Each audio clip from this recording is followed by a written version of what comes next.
Welcome to the Tilt-A-Rhea of How to EX4 Viper.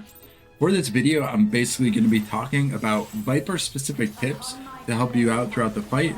This is not a guide for the fight specifically, so if you're looking at how to exactly do one mechanic, I would look up a different guide. In this video, we use Hector strats completely, so that is the guide I'd recommend using, but honestly that or the raid plan works just as well. Starting off with this fight, I'm going to obviously open up with a typical Viper opening. So I put that on the screen here, and I get this from the Balance Discord. Great resource if you ever have any questions on how to play any specific class or anything like that.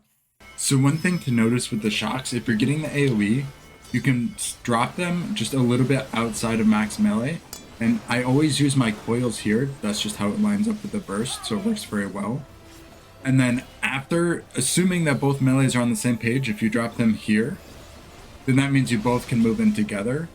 Or if the melee goes north, or the opposite side of you, then that means you can also stay in range of the hitbox and then just move underneath the boss after the AoE drops. Obviously, if you get the donut, you're going to want to stay in max melee range, just to make sure you keep up uptime, but still use those coils, because during the burst window, that's going to be one of the biggest damage outputs. For the in and outs, if you're out, make sure to obviously still stay in max melee. I use the way markers as kind of a guide to know exactly where I am. You can go about halfway into the way markers roughly. Little tip for the stack too. If you're underneath the boss, you can actually move slightly to the sides or behind the boss, as you can see me doing here, to keep positionals hitting, so you don't have to use true north, or you could just use true north too. For the ad phase, if I have the bait, I like to stand on the side of the orb to bait in the proper direction, because that's going to make sure that I'm lining it up correctly, so I'm not hitting the tower at all with my swipe. Some groups will also save their burst, so make sure you know which one your group is doing, if they're going to save it, or if they're actually going to use it during this phase. If you are bursting after the ad phase, one thing I would recommend doing is actually watching one run of higher DPS for the fight is going to be. Obviously, as people get better gear, we're probably going to be doing more damage, so the ad phase is going to end earlier, which means in that case, I would hold my reawaken until afterward so that I can hit that burst phase right after the ad phase. But if you're finishing the ad phase with like high 80s to low 90s on the gauge, then that is when I would actually use my reawaken and then use Vice Winder in order to push that buff window so that my gauge doesn't overcap. Extra bonus too, the Vice Winder will refresh your buffs for the burst phase right after the ads. I usually wait about 1 or 2 GCDs before I fully burst. Obviously for Rose Bloom, just don't step on the red parts. You know, this is actually a perfect example of how a traffic light works. So if it turns red, that means stop. But as soon as it's no longer red, you floor it. If I'm melee 1, I'll go left. If I'm melee 2, I'll go right. But since it's a free-for-all spread, just try to stay in melee range. I also tend to save my coils. As you can see here, the tank pushes me out of that spot. This way, if I do get pushed out, I do have my coils so I can still keep hitting.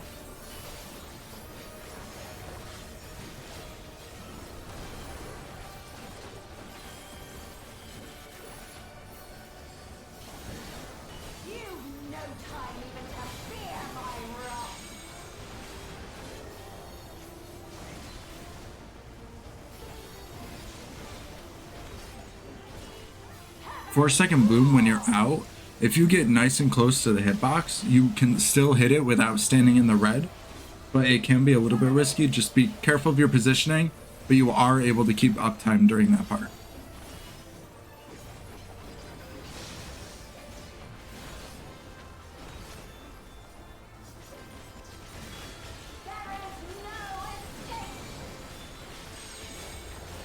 And that goes for Rose Bloom 3 as well. If you end up getting the tower, you can still stand on the very edge of it. I also like to go a little bit north, because if the main tank is moving, then I can still keep uptime because he'll drag the boss back just a little bit sometimes. So I always go to the north corner of my tower, and I can still soak it while keeping up uptime.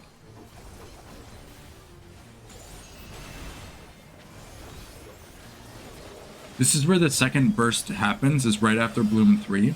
So with this, make sure your pot's ready. I would save Reawaken as well until after Bloom 3. This way you can fit the Reawaken and the Serpent's Coil all together. So you get 2 Reawakens during the burst phase. And then obviously make sure to use at least 2 coil stacks as well.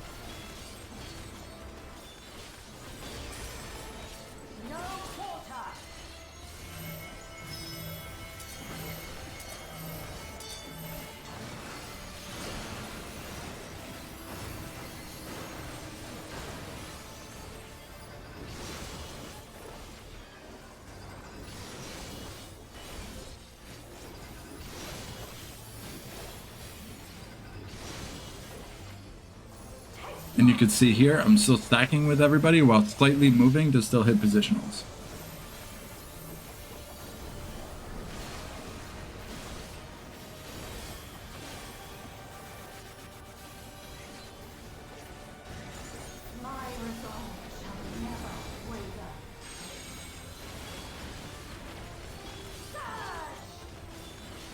For Rose Bloom 4, when I have the AoE into the middle safe spot between the reds, this way it's super easy to keep uptime. You can also stand inside the boss's hitbox right next to the little puddle in the middle, and then the other melee can also keep uptime.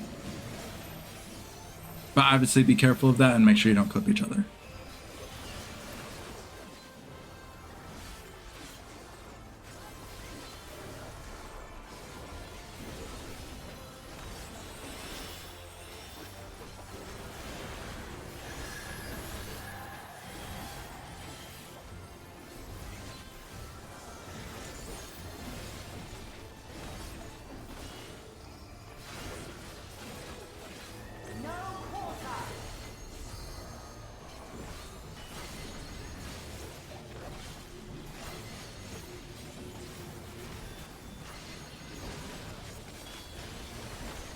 This one's pretty simple. If you're baiting the very last hit and you have to move to dodge the swipe, you can move just a little bit early, but don't go too early, obviously, because you don't want to clip anybody else with your swipe.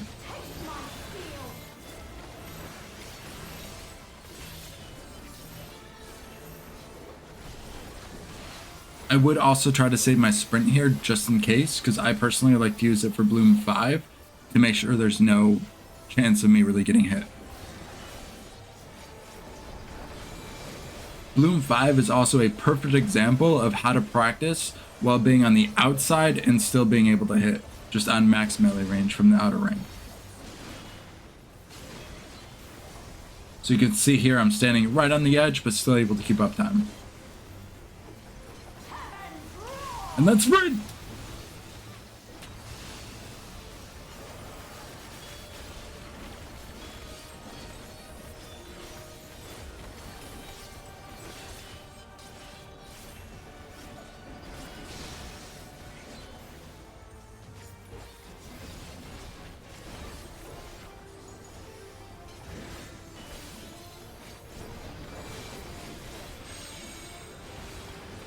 For this one, if your tower, just stay on your tower and just keep smacking away. Otherwise, I will try to take the inner rings as a melee, unless for some reason I'm not able to because somebody else is dropping one and it'll connect the towers. Otherwise, I will try to stay on the inside. Typically after Bloom 6, either right into Bloom 1 or by the end of Bloom 1, the boss is going to be dead.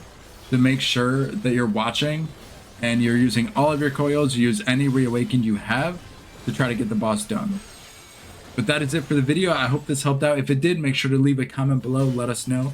That is also where I will link the Balance Discord. If you are not a member of that, I would highly recommend joining because they have so much useful information in there. And if you like the video, please like the video. Don't forget to subscribe because we're going to have more content coming out soon involving especially the new Savage tier, which has been a blast so far. And other than that, I am currently doing a Palace of the Dead playthrough trying to get my Necromancer title. So if you're interested in watching those floors, the link is right above in the playlist. I will see you guys in the next one. Bye-bye.